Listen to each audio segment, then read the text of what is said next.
नमस्कार. श्री महावतार बाबा आणि श्री स्वामी समर्थ यांना स्मरून मी सुनीता लाटकर गुरुभक्ती चॅनलवरनं तुमचे सर्वांचे म्हणजे माझ्या जुन्या व्ह्युअर्सचे आणि नवीन व्ह्युअर्स म्हणजे जे आत्ता यूट्यूब आणि इंस्टाग्रामला जे व्ह्युअर्स आलेले आहेत त्या सर्वांचे मी मनापासून स्वागत करते आणि सगळ्यांना मी नवीन वर्षाच्या अनेक अनेक शुभेच्छा देते आणि अनेक अनेक स्वामी आशीर्वाद देते. आता हे पुढच्या गप्पा मारायच्या आधी जे नवीन व्ह्युअर्स आहेत त्यांना जे माझ्याबद्दल कुतूहल आहे किंवा प्रश्न पडला आहे की मी काय करते त्यांच्यासाठी मी सांगते की मी 11वी पासून CA पर्यंतचे गेले 25 वर्ष क्लासेस घेते. मी जे काय करते हे सांगण्यासाठी की मी भविष्य सांगत नाही.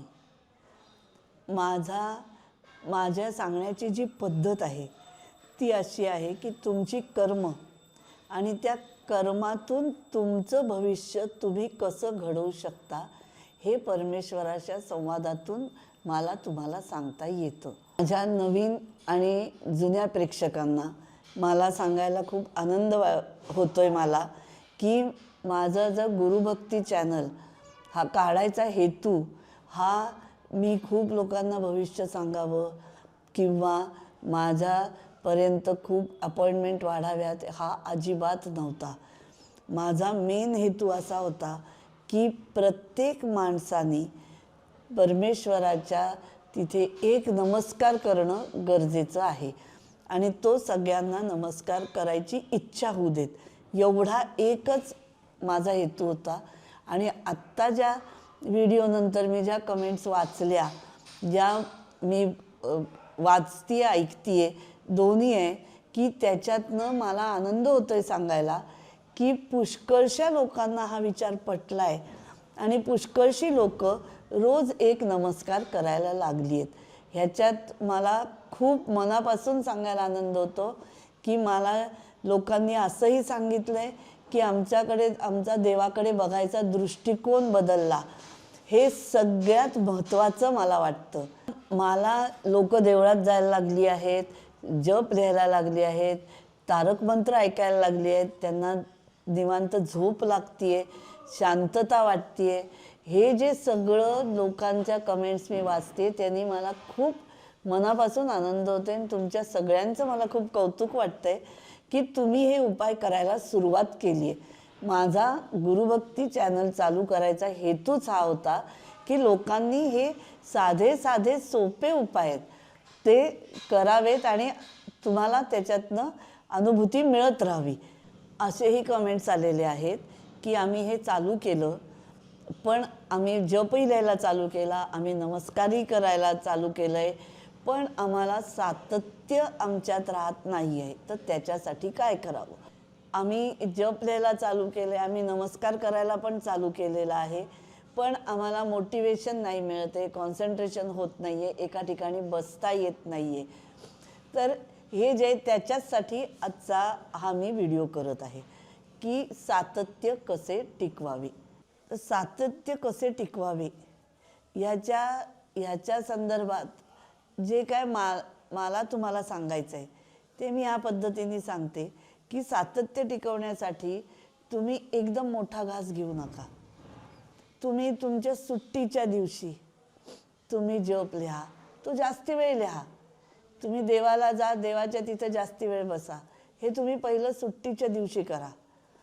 त्या तिथे तुम्हाला एकदा जमलं सुट्टीच्या दिवशी म्हणजे रविवारी गुरुवारी ज्यांना जशी सुट्टी असेल तसं जमलं तर तुम्ही त्याप्रमाणे तुम्ही तिथे देवळात जा. तुम्हाला पाहिजे तेवढा वेळ द्या, 2 मिनटं द्या, 5 मिनटं द्या, 7 मिनटं द्या, जो पाहिजे तेवढा वेळ द्या. तिथे जायची सवय लागली की मग तुम्ही पुढचं टार्गेट घ्या की मग बाबा आम्ही आठवड्यातनं 2दा जाऊ, आठवड्यातनं 3दा जाऊ, असं हळूहळू वाढवा. म्हणजे ते सातत्याने काय होतं तुम्ही ज्या वेळेला तुम्ही देवळात जात असता एक वेळ एक ठिकाण हे अत्यंत आध्यात्मिकदृष्ट्या महत्त्वाचं आहे. म्हणून तुम्ही जवळचं देऊळ घ्या. ते देऊळ मोठं असेल नसेल काही बघू नका. तुम्ही त्या जवळच्या देवळात, अगदी रिक्षा स्टँडच्या जवळही हल्ली देवळं असतात, त्या तिथे घराच्या तिथे कॉर्नरला असतात. तिथे तुम्ही जा. तुमच्या कॉलनीत असू शकतं, त्या तिथे जा. फक्त रोज जा, रोज त्याच वेळेत जा. तुम्ही त्या ठिकाणी त्या वेळेत गेलात की तुम्हाला आपोआप काही ना काहीतरी तिथली सेवा करायला सुचतं की आपण ही सेवा करू, आपण इथं झाडून घेऊ, आपण इथे फुलं ठेवूयात, आपण इथे काही करू. आपोआप ती सेवा देवापर्यंत पोचत असते. जेव्हा ती तुम्हाला सुचते आपण परमेश्वरासाठी काहीतरी करावं कुणीही न सांगता, त्यावेळेला समजावं की परमेश्वरांनीच तुम्हाला हे सांगितलेलं आहे. आता ह्याचं एक उदाहरण मी देते की माझ्याकडे एक मुलगी यायची, प्रचंड प्रॉब्लेममध्ये होती, पुण्यातली नव्हती ती. तर तिला मी, तिचे प्रॉब्लेम्सच दूर होत नव्हते. 2दा-3दा येऊन गेली तरी त्या प्रॉब्लेममध्ये फरक नव्हता. मग तिला मी सांगितलं की तू एक काम कर, तू जवळच्या मठात जा स्वामींच्या आणि झाड तो मठ. तिने काय वाटलं तिला, तिने त्या दिवशी ते माझं ऐकलं. ती गेली जवळच्या स्वामींच्या मठात जाऊन ती रोज मठ झाडायला लागली. आता तिची अशी परिस्थिती आहे की त्या मठाच्या किल्ल्या तिच्याकडे असतात. ती त्या मठात स्वामींची पूजा करू शकते, इतकं स्वामींनी तिला जवळ घेतलेलं आहे. तर हे जे आहे हे सातत्य आहे. ह्या सातत्याचा फायदा तुम्हाला प्रत्येकाला सेवा म्हणजे स्वामींच्या तिथं जाऊनच करायला लागेल असं नाही. तुमचे प्रॉब्लेम सातत्याने दूर होऊ शकतात. तर त्याच्यासाठी हे सातत्य महत्त्वाचं असतं. आपल्यातला आत्मविश्वास वाढावा ह्याच्यासाठी सातत्य महत्त्वाचं आहे. आता काही जणांचे असेही प्रश्न आलेले आहेत की जप लिहिताना सातत्य नाही. तर माझं म्हणणंच एक हे आहे की ज्या वेळेला पहिल्यांदी वेळ असेल त्या वेळेला तुम्ही जप लिहा. मग तुम्हाला रोज लिहायचं आहे आणि जर मी तुम्हाला सांगितलं की 11 वेळेला लिहा, 21 वेळेला लिहा, तर नाही होते तुमच्याच्याने.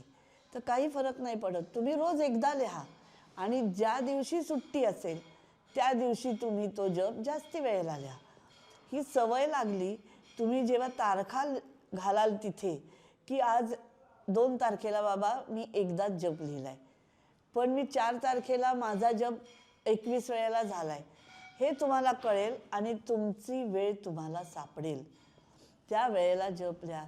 देवाचं करताना कुठलंही टेन्शन घेऊ नका, कुठलीही भीती बाळगू नका, असं मनात आणू नका की आपण केलं नाही म्हणजे परमेश्वर आपल्यावर चिडेल. हे अजिबात समजू नका. तुम्ही करताय, रोज त्याचं नामस्मरण करताय, हेच महत्त्वाचं आहे. जसं मी दोन्ही सांगते की तुम्ही रोज एकदा नाव घ्या, तेही महत्त्वाचं आहे, आणि तुम्ही सतत नाव घेतलं तर तेही चुकीचं आहे. कारण परमेश्वराला थोडी विश्रांती द्या. तो सतत तुमच्याचकडे बघेल असं नाही. त्याला 600 कोटी जनता आहे त्याच्यासाठी. तर त्याच्यातलं आपली भक्ती त्याच्यापर्यंत पोचावी एवढीच मनापासूनची इच्छा ठेवा आणि ती त्याच्यापर्यंत पोचेल. कारण परमेश्वराची जी सुप्रीम पॉवर आहे त्या पॉवरला एंडच नाही आहे.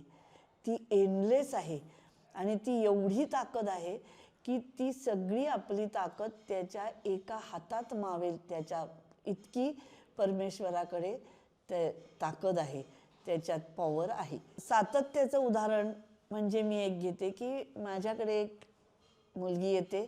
तिचा जो काही मी आत्ता एक्सपिरियन्स सांगणार आहे तो ती स्वतः येऊन सांगेलच परत, पण तो थोडक्यात मी सांगते की सातत्याचं उदाहरण. ती गेले 7-8 वर्ष माझ्याकडे येते. पहिले जे 6 वर्ष आली त्यावेळेला मी तिला फक्त मटेरियलिस्टिक, म्हणजे ती बरोबरच आहे, कारण तिचं लग्न होणं, तिचं पुढे सगळं संसार नीट होणं, हे सगळे प्रॉब्लेम होते. घर पाहिजे, गाडी पाहिजे, सगळं पाहिजे, सगळं मिळत गेलं. आता तिला मी सांगितलं होतं की आता तुला आध्यात्मिक मागायचं माझ्याकडे, आता तू माझ्याकडे मटेरियलिस्टिक नाही मागायचं.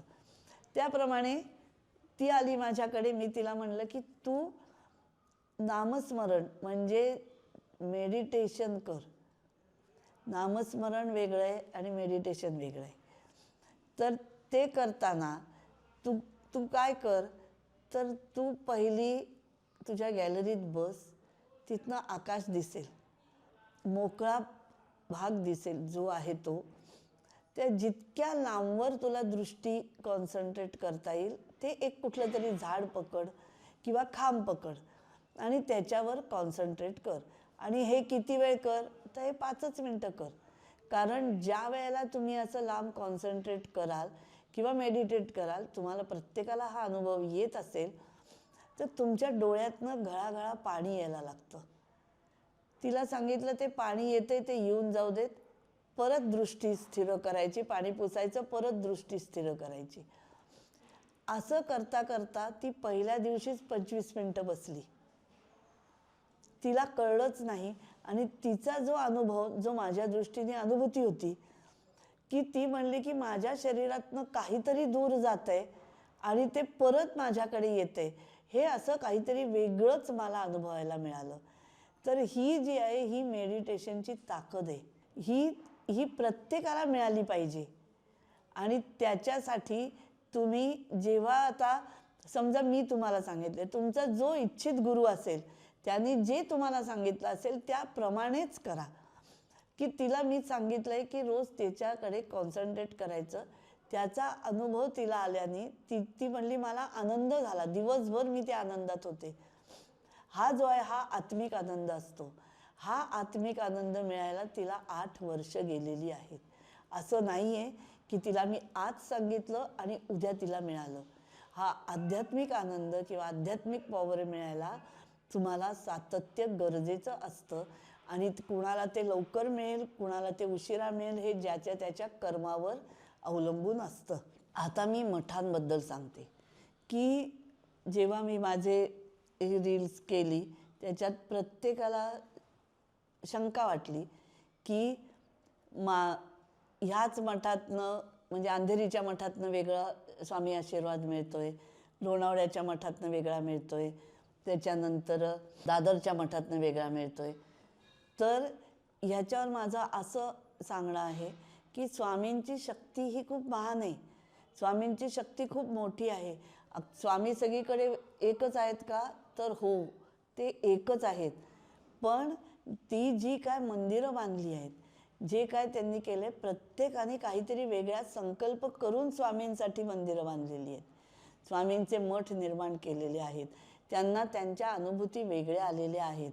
त्यांनी प्रत्येकाने स्वामींची सेवा, स्वामींवरचं प्रेम, स्वामींवरचा आदर ह्याच्यासाठी हे सगळे मठ निर्माण केलेले आहेत. आणि मला 2 स्वामींमधला फरक कळतो. हा माझ्यासाठी मी स्वामींचा आशीर्वाद मानते. कारण जसं पाहायला गेलं तर बालाजी हे सगळीकडे एकच आहेत, पण विजा बालाजी ह्यांचं जे आहे त्यांचं कार्य वेगळं आहे. आणि आपण जे तिरुपती बालाजींचं म्हणतो त्यांचं कार्य वेगळं आहे. तर प्रत्येक स्वामींचं कार्य, प्रत्येक देवाचं कार्य वेगळं आहे. त्याच्याशिवाय त्यांना 1008 नावं मिळाली नसती. तर ह्या सूक्ष्मात मला स्वामींनी हा आशीर्वाद दिला असेल असं मी मानते. कारण मला प्रत्येकाचा देव कळतो. तुम्हाला कुठल्या देवाचं करायचं आहे हे मला स्वामी सांगतात. म्हणजे तुमचं डोकं दुखतंय तर तुम्ही पोटाच्या डॉक्टरकडे जाऊन उपयोग नाही. तुम्हाला डोक्याच्याच डॉक्टरकडे गेलं पाहिजे की ज्याच्यामुळे तुमचं डोकं थांबेल. म्हणून प्रत्येक वेळेला काही जण मला काय विचारतात की आम्ही देवाचं इतकं करतो पण आम्हाला देव काहीच देत नाही. तर तसं नसतं. देव तुम्हाला देतच असतो, आशीर्वाद देत असतो. पण कुठल्या देवाचं करावं हे सांगणारी जर तुम्हाला कोणी भेटलं तर त्याच्यातनं तुम्हाला हे सुख मिळू शकतं. सगळ्यांनी एकाच देवाचं करावं असं नाही आहे, कारण देवाची ताकद ही वेगवेगळी आहे. आता थोडक्यातच उदाहरण द्यायचं झालं तर माझ्याकडे जो मल्हार येतो त्यांनी मला कालच त्यांनी लिहिलं, जे काय आम्ही बोलत असतो ते नोट्स तो काढतो. त्यांनी लिहिलं आणि माझ्यापुढे वही ठेवली आणि मला म्हणलं आता माझ्या हँडरायटिंगवरनं मला सांगा मी कुठल्या देवाचं करायचं.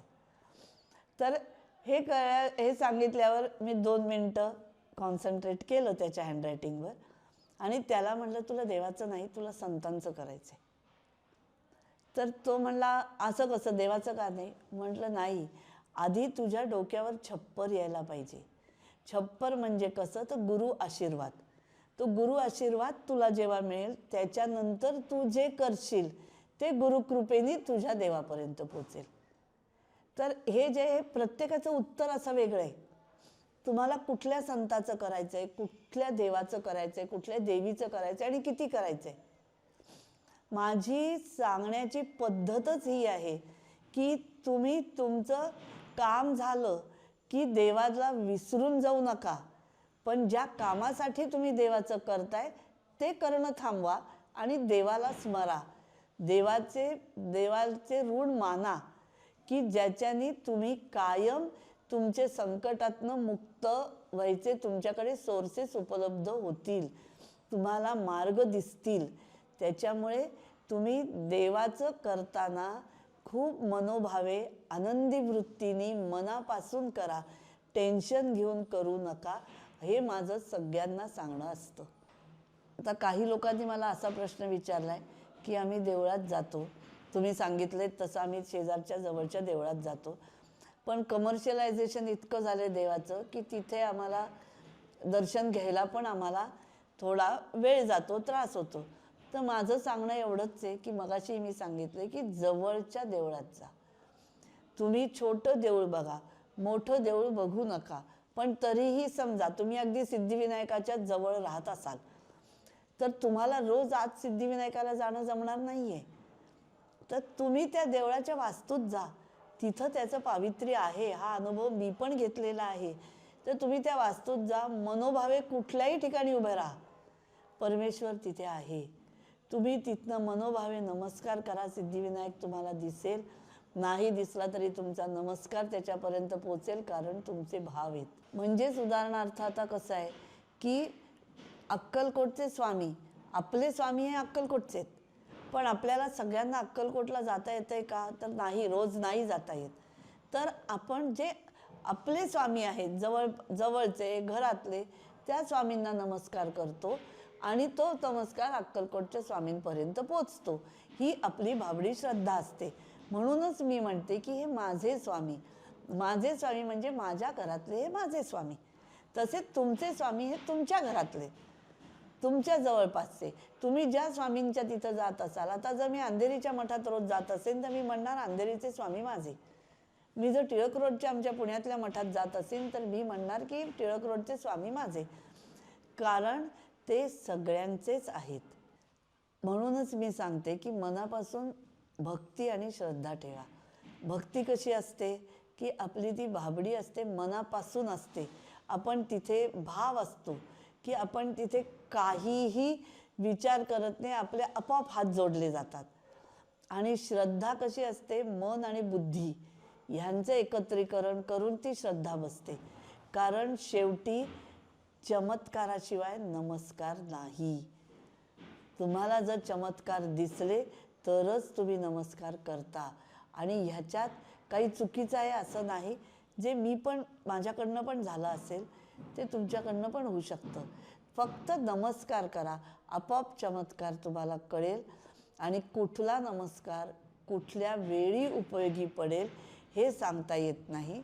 आणि सातत्य म्हणजे काय की सातत्याने तुम्ही एक वेळ एक ठिकाण हे जर केलं तर परमेश्वरही तुमची वाट बघत असतो. ह्याचा प्रत्यंतर तुम्हाला नक्की येईल.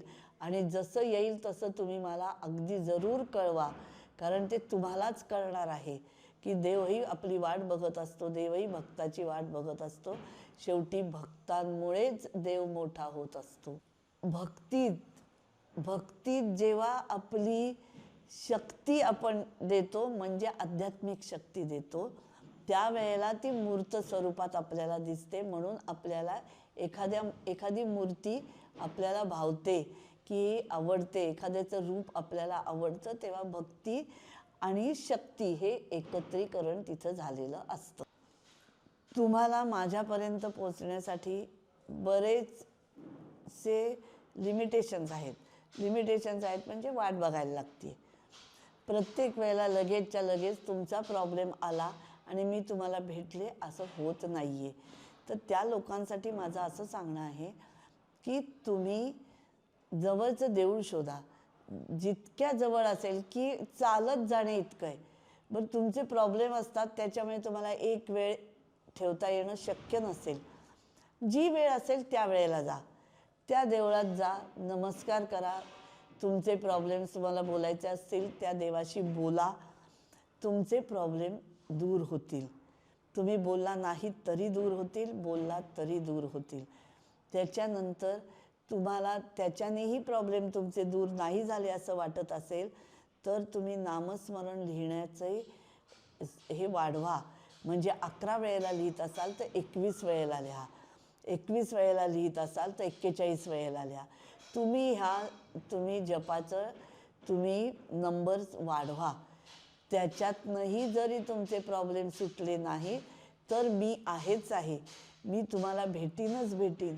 पण तोपर्यंत तुम्हाला जो काय स्वामींचा दिलासा पाहिजे ही स्वामींचरणी प्रार्थना करूनच मी तुम्हाला सांगते की हे उपाय करा, जेणेकरून तुम्ही माझ्यापर्यंत येताना तुमचंही आध्यात्मिक क्लिन्झिंग ऑलरेडी झालेलं असेल. जे जन्मतात जे काय आजार असतात त्या किंवा मानसिक आजार असतात ते मेडिकली मी तुम्हाला सांगितलंच आहे की ते मी मेडिकल सायन्सला मी चॅलेंज देत नाही.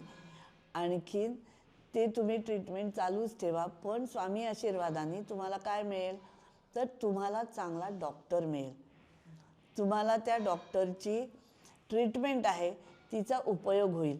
ते उपयोग होण्यासाठी तुम्ही त्याच्या जोडीला काय करा तर तुम्ही जप लिहा. जप लिहूनही तुमचं समाधान होत नसेल तर तुम्ही तारक मंत्र लिहा. तुम्ही तुमच्या हातून कुठल्याही तुमच्या आवडत्या संताची पोथी लिहायला सुरुवात करा. ते तुम्हाला आनंददायी होऊ शकेल. आता ज्यांना मानसिक आजार आहेत त्यांच्यासाठी माझीच एक भक्त आहे जुईलीन अय्यर म्हणून, तर तिचं इंस्टाग्रामचा मी अकाउंट तुम्हाला गुरुभक्ती चॅनलवर देते. त्या इंस्टाग्राम अकाउंटला तुम्ही तिला फॉलो करा, कॉन्टॅक्ट करा. ती तुम्हाला म्युझिकल थेरपी देईल. आणि ही जी म्युझिकल थेरपी असते, साऊंड थेरपी म्हणतात, म्युझिकल थेरपी म्हणतात, ती बऱ्याचशा वेळेला आपल्याला खूप छान वाटू शकते, उपयोगी पडू शकेल. मला पण उपयोगी पडलेली आहे. आता ही म्युझिकल थेरपी द्यायला कोणाला तिचे कॉन्टॅक्ट्स नाही झाले तर तुम्ही एक लक्षात ठेवा की जे मी सगळ्यांनाच सांगते की पद्मजा फेणानी ताईंचा तारक मंत्र लावा. तो जर एकदा लावून तुम्हाला अनुभूती येत नसेल तुम्ही तीनदा ऐका, पण तो एकाच ठिकाणी बसून ऐका. तुम्ही त्याच्यावर कॉन्सन्ट्रेट करा, म्हणजे त्या तारक मंत्राचा प्रभाव तुम्हाला नक्कीच जाणवेल. तर हे ज्याचे विष्णू सहस्त्रनाम आहे, लक्ष्मी सुक्त आहे, रामरक्षा आहे, हे सगळी स्तोत्र तुम्ही घरात ऐका, म्हणा. त्याच्याने तुम्हाला खूप पवित्र वाटेल. आणि सकाळ संध्याकाळ उदबत्ती आणि धूप तुम्ही घरात लावा. सुगंध असेल तर निगेटिव्हिटी येत नाही. त्याच्यामुळे तुम्ही हे सगळं केलं तर बरेचसे तुमचे जवळजवळ 50% प्रॉब्लेम दूर होतील. जेणेकरून माझी इच्छाच अशी आहे की तुम्हाला तुमचे प्रॉब्लेम हे तुमच्या पुण्याईने आणि तुमच्या कर्मानीच सोडवता आले पाहिजेत. प्रत्येक वेळेला छोट्या प्रॉब्लेमसाठी आमच्यापर्यंत धाव घ्यायची तुम्हाला गरज पडली नाही पाहिजे. माझं म्हणणंच असं आहे की तुम्हाला एखादा छोटासा प्रॉब्लेम आहे तुमचा, तुम्ही येऊन लगेच माझी अपॉइंटमेंट घ्यायची गरज नाही आहे. तुम्ही आधी तुमचे उपाय करा की तुम्हाला काय वाटतंय की नाही आज आपण तारक मंत्र ऐकतोय ना, मग आज एकदा ऐकतोय, आता दोनदा ऐकून बघू, दूर होतोय का बघू आपला त्रास. आपण जप लिहितोय, आपण तो जप 20 वेळेला लिहितोय तर आपण 30 वेळेला लिहूयात. हे तुम्ही उपाय तुमच्यासाठी करा. तुमच्या देवतेशी तुम्ही बोला आणि तुमचे प्रॉब्लेम दूर होत आहेत की नाही बघा. कारण काय असतं, 90% प्रॉब्लेम जे असतात ते आपण आपले दूर करू शकतो. अज्ञान हा एक मोठा प्रॉब्लेम आहे. तुम्ही त्याच्यावरचं सोल्युशन शांतपणे देवाच्या समोर बसा, देव तुम्हाला बुद्धी देईल, तुमची सोल्युशन मार्गी लागतील. 10%च असे प्रॉब्लेम असतात की ज्यांना आमच्यापर्यंत यायची गरज असते. तर माझं सांगणंच सगळ्यांना असं आहे की छोटे छोटे प्रॉब्लेम जे तुम्हाला खूप मोठे वाटत असतात, तर तो आधी प्रॉब्लेम मोठा आहे का नाही हे बघा, मगच माझ्यापर्यंत या. म्हणजे तुम्हाला तुमची आध्यात्मिकही उत्तरं मिळतील आणि तुमची प्रापंचिकही उत्तरं तुम्हाला मिळायला मदत होईल. तर माझं प्रत्येकाला हे सांगणं, याच्यावर प्रत्येकाने विचार करा आणि जर अनुभव आला तर जरूर सांगा.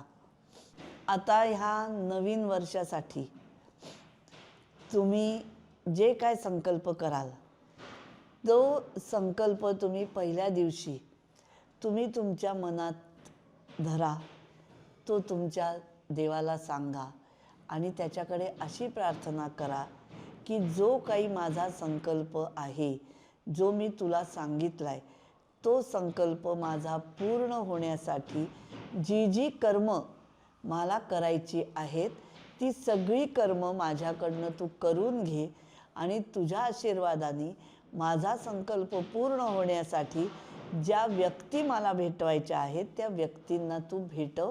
कारण स्वामी हे माणसांच्यातच आपल्याला भेटतात. तर त्या व्यक्ती तुम्हाला भेटत जातील आणि त्या आशीर्वादाने जन्मानुजन्म हीच ताकद माझ्याकडे येऊन हीच पॉवर माझ्याकडे राहू दे, अशी तुम्ही स्वामींच्याकडे प्रार्थना करा. स्वामींच्याकडे म्हणजे तुमचा जो इष्टदेव आहे त्या परमेश्वराकडे. उदाहरणार्थ जर तुम्ही सांगितलं की मला या वर्षात 1 कोटी रुपये मिळवायचे आहेत, तर हे 1 कोटी मिळवण्यासाठी तुम्हाला जी जी काय कर्म आहेत ती कर्म तुम्ही केली पाहिजेत. तुम्हाला 1 कोटी मिळण्यासाठी तुमच्याकडे शिक्षण आहे का, तुमच्याकडे ते पद आहे का, आणि तुमच्या त्या पदावरनं तुम्हाला ते 1 कोटी मिळणं शक्य आहे का, हे आधी बघा. म्हणजे तुमच्या कर्मात 1 कोटी रुपये आहेत का नाही हे पहिलं तुमचं तुम्हीच जाणून घ्या. आणि मग ते 1 कोटी मिळवण्यासाठी तुम्ही जर स्वामींनी तुम्हाला मदत केली, स्वामींचे आशीर्वाद तुम्हाला मिळाले, तर तुम्हाला 1 कोटीचे 10 कोटी पण मिळू शकतात. नवीन वर्षाचा सूर्योदय पहा, सूर्याला नमस्कार करा, रोज सूर्याला नमस्कार करा आणि सूर्याप्रमाणे जगा. म्हणजे सूर्योदयाला उठा आणि सूर्यास्त झाल्यानंतर तुमची कामं तुम्ही थांबवा आणि शांतपणे रात्री चंद्राला नमस्कार करून झोपा. नामस्मरण लिहायची सुरुवात 11 वेळेला करा. ज्या वेळेला तुम्हाला वाटेल की नाही आज आपण जास्ती लिहायचं आहे, त्याच्यानंतर तुम्ही ती 21 वेळेला करा. हे सर्वस्वी तुमच्या मनावर, तुमच्या इच्छेवर आहे. त्याच्यानंतर तुम्ही एक वेळ एक ठिकाण त्या देवळात जायला सुरुवात करा. म्हणजे तुमचं हे जे काही सातत्य आहे त्याचा फायदा तुम्हाला मिळेल. तर हे 3 संकल्प तुम्ही 1 तारखेपासून म्हणजेच आजपासून करा आणि त्याचा तुम्हाला वर्षभर छान फायदा होईल. जाताना आता मी एवढंच सांगते की अपॉइंटमेंट संदर्भातली ज्या काही माहिती आहे, जी माहिती तुम्हाला हवी आहे आणि जे काही डाऊट्स आहेत ते सगळे यूट्यूब चॅनलवरच तुम्हाला मिळतील.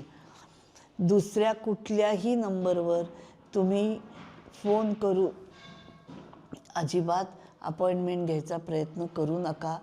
कारण आता माझ्या सतत अपॉइंटमेंट चालू असणार आहेत, त्याच्यामुळे मला फोन उचलायलाही वेळ होणार नाही आणि आलेल्या लोकांना तो डिस्टर्बन्स होतो.